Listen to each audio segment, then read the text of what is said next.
Граѓаните на Штип и Пласница нови градоначалници ќе избираат пред Нова година.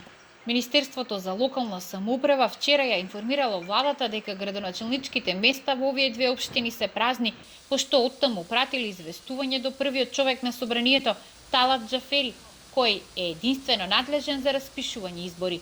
Намерата е локалните избори во овие две општини да се реализираат во еден ден.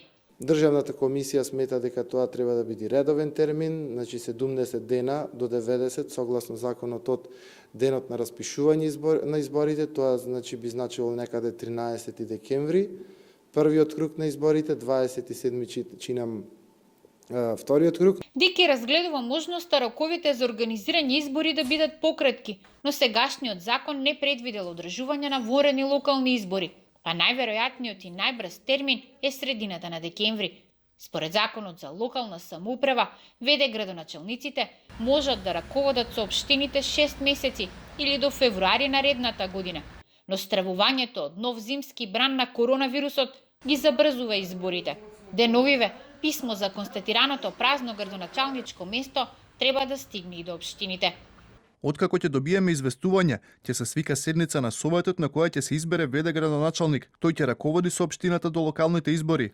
Бидејќи СДСМ го има мнозинството во општинскиот совет во Штип, договорот е Миланов да биде избран и за веде градоначалник.